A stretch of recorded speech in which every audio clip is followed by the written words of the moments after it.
Nako, heto na po mga karibin natin. Good news to, matinding pasabog ni Atty. Kaufman. Natamimi lahat. Nako, yan po mga kaubayan ang ating aalamin sa video ito. Pero bago po natin simulan yan mga karibin natin, palike naman po muna ng video ito. Malaking tulong po yan. Maraming salamat po.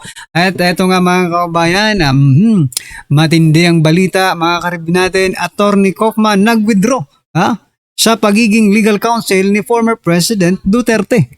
Ayan mga kaubayan.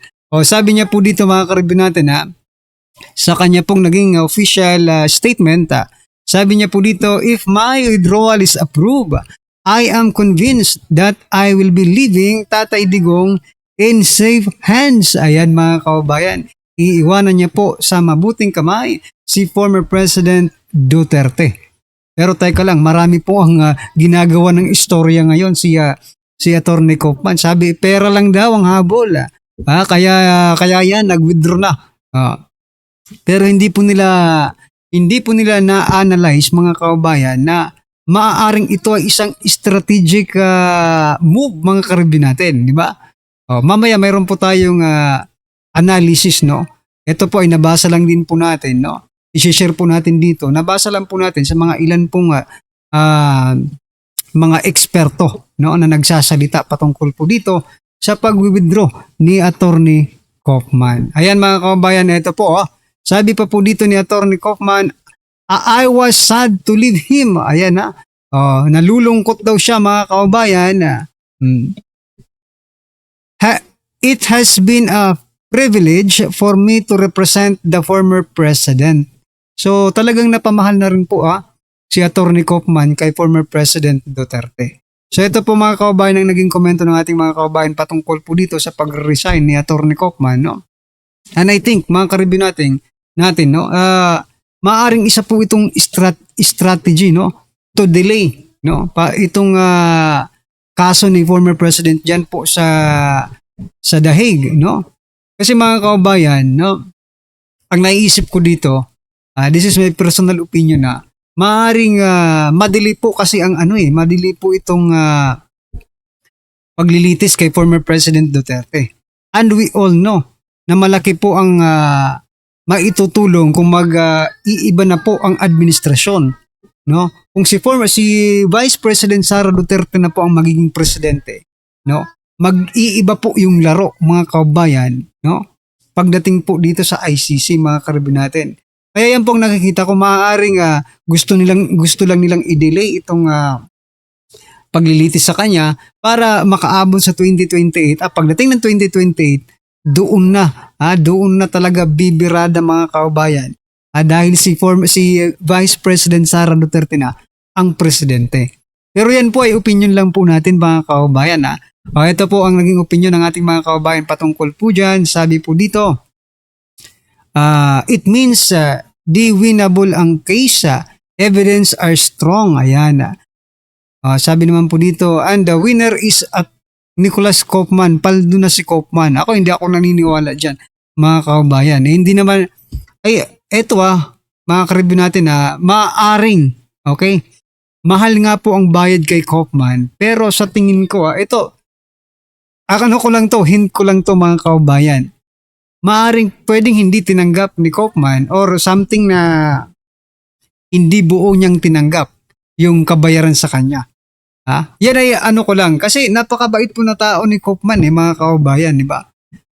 Maaring sa papel, sa documents, binayaran ng buo pero sa actual kung baga ay baka lang naman, di ba? Baka naawa rin sa former president si Kaufman mga kaubayan. Sabi po dito, they can hire Atty. Topacio.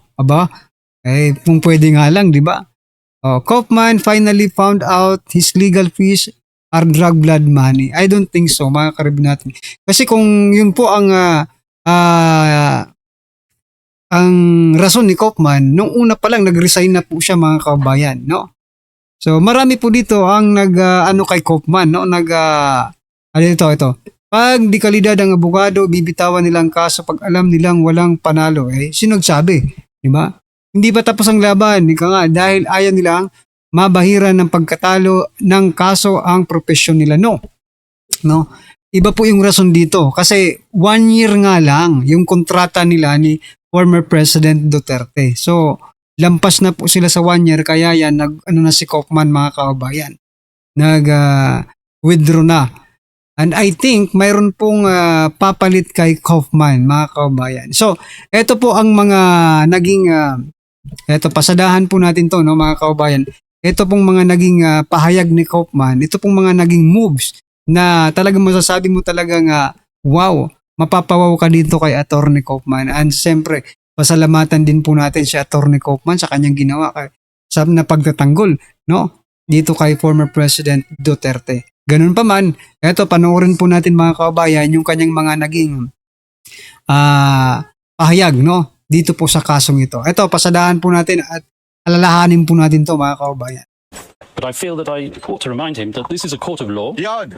which decides matters on the basis of evidence, Yeah. not on the basis of political demagoguery, Yan. and not on the basis of a desire to effect regime change despite the democratic will. Yan muna unang punto. Ebidensya, hindi politika. Sabi nga ni Kaufman, di ba? Korte ito, ebidensya ang basihan, hindi drama o propaganda. Which is, yan kasi yung kanilang yung talagang, alam mo yun, parang tama talaga siya. Yun yung una ko na-observe.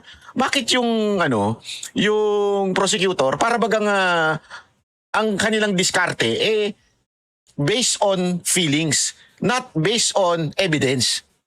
Di ba? Pansinin nyo, ako sigurado, hindi lang ako nakapansin, maraming matatalino dyan. Di ba?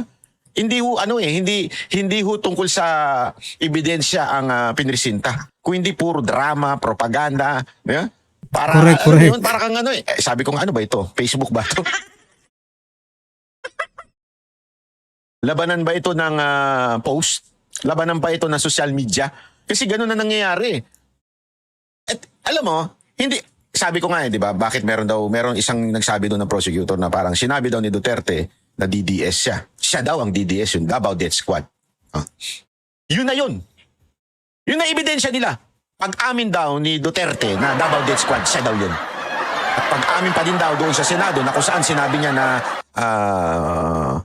ako yan at walang pulis dyan, puro gangster yan. Yun na daw ang ebidensya. Gago! Sabi ko nga, hindi naman niya inamin pumatay siya. Hindi naman niya inamin ako ang pumatay dito kay ganito. Ako ang pumatay. Kaya nga paulit-ulit niya sinasabi, di ba, crime is personal eh. Hindi pa pwedeng, pangkalahatan. Hindi ko pa pwedeng sabihin na ako'y akusahan ninyo at sabihin kong ako ay mamamatay tao sa mga kriminal. Ako mamamatay tao sa mga durugista. Correct. Hindi nyo ko pwedeng ikulong doon. Alam mo yun, dali mo ako sa korte. Judge, si Banat Bay daw, mamamatay tao yan, no? Ng mga kriminal. Di ba? Hindi pwedeng ganun. Ang una kagad tatanong, sino pinatay niya? Kailangan mong patunayan yan. By saying na ako ang pumatay sa lahat ng kriminal. Siya, ganyan-ganyan. Tapos walang kasamang pulis, puro gangster lang. Pinangalanan nyo ba yung gangster? Hindi. O anong ebidensya nyo? Yung sinabi niya. Kaya nga, alam mo, hindi ako abogado, pero hindi man ako tanga. Kasi marami ako nakakausap na abogado, talang-lalo na yung tatay ko. Diba? Personal yan, hindi pwedeng yan, pang general statement. Pinatay ko si ganit, pinatay ko ang mga tarantado. Yun yung tarantado. O kaya, pumatay ako ng bayot. Sino yung bayot na yun? O pumatay ako ng bobo. Ako yung hindi kayo yun, kung yung bobo kayo.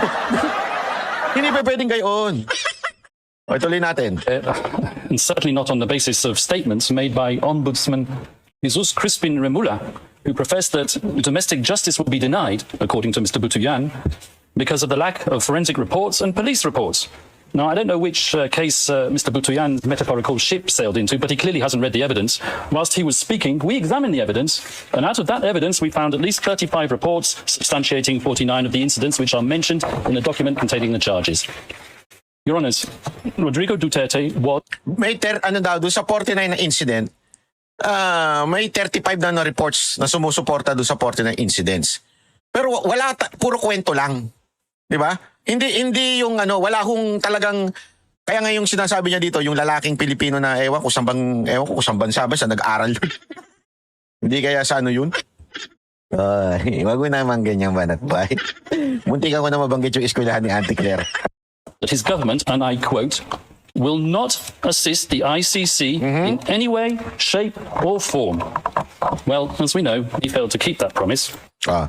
So dito, importante rin ito, yung bang sabihin ng presidente na he will not cooperate with the ICC. Napaka-importante niyan. So, bakit nandiyan si Pangulong Duterte? If Marcos, the president of the Philippines, said that, na hindi siya makiki-coordinate with the ICC. Rodrigo Duterte was unconstitutionally hijacked and unceremoniously hauled off to The Hague. Yan, importante. Yan yung punto. Ang galing talaga nito ni Kaufman, kaya yung mga bumaba na dito kay Kaufman, ha, putang ina nyo. Putang ina nyo talaga. Tama eh. Perfect eh. Perfect yung sinabi ni Pangulong Duterte. Perfect yung sinabi ni VP Sara Duterte. Perfect yung sinasabi ngayon nitong abogado na ito. Na sinasabi niya, talagang kinidnap. Kasi yung Pangulo ng Pilipinas, sinabi hindi tutulong. Kung hindi tutulong, it means ito ay walang kagagawa ng gobyerno. Ano ginawa? Ba't dinala dyan? O ibig sabihin, unlawful yung pagkadala. Diba? Ang linaw niyan eh. And when called upon to defend his master's actions on the said letter at a Senate committee hearing, the then Secretary for Justice, Yeah. once again Mr. Jesus Crispin Remula, persisted with the same dishonest theme. And I quote his words, "We did not assist the ICC, we continue with the very tone of the letter, that we did not assist the ICC and we did not have any contact with them." So he said, but with a document emanating from the prosecution team opposite and disclosed to us a mere week ago, not as information material to the preparation of our defence, but as exonerating evidence, we can now substantiate what we have suspected for a long time. Yan. The document comprises a transcript of a telephone call Yan, ako po, patay tayo. Ito, malupit. May telephone call ng transcript. Ito yung pasabog. Diba? May binanggit na secret recording. Okay? Na inilagay sa transcript. Ano yon? Sige, Kaufman, banatan mo. covertly recorded between four parties Covertly. Ano ibig sabihin ng covertly? O, sa mga magaling mag-English dyan, paliwanag yun na. O, di ba? Covertly recorded, itinago yung pag-record. O, secret recording. O. who cannot be mentioned in public, and one of these parties was boasting about how So, apat daw sila, ha? Merong isang sinulat na nila yung transcript ng usapan at nagyayabang daw ito. Ano yung pinagyayabang? Pinapagyabang na meron siyang parte. Oh.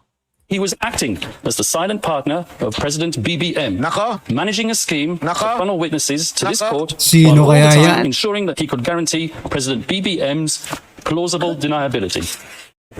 So yun ha, transcript ng isang phone call na covertly o tinagong patagong recording, may apat na tao sa usapan, hindi pinangalanan yan. Isa sa kanila ay nagyayabang na siya daw ang silent partner sa umano'y scheme para magdala ng witnesses sa ICC habang pinoprotektahan si Marcos. Oh, nako po, patay tayo dyan. So it is indeed the defense case that President Ferdinand Marcos Jr. set out to neutralize Yun. Rodrigo Duterte Ayaw. and his legacy. Yes, Mr. Deputy Prosecutor, I used Doon daw yon, may planong in-neutralize si Pangulong Duterte. Ano ibig sabihin ng neutralize? Dito, inamin, doon sa transcript na yon, baka sabihin ng iba, bakit di sinabi kung ano yun? Kasi nga, bilin yun nung judge dito na wag kayo muna magpapangalan dito ng mga tao. Sinabi dyan witness man o resource person man, wag muna yung papangalanan. Pero pagka ganyan kasi, sinasagmit yan. Okay? Pero kasi alam nilang may media, so publicly wag mo munang babanggitin dyan. Okay? Sa ano daw yung pinag-usapan? Okay? Ang pinag-usapan daw nila nung apat na tao na yon ay in-neutralize si Duterte. Ano ibig sabihin nun? Para pahinain si Pangulong Duterte at ang kanyang legasiya. At ang gagawin ay ito.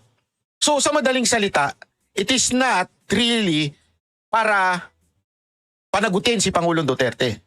The reason kaya talaga dinala si Pangulong Duterte is political, para in-neutralize si Duterte.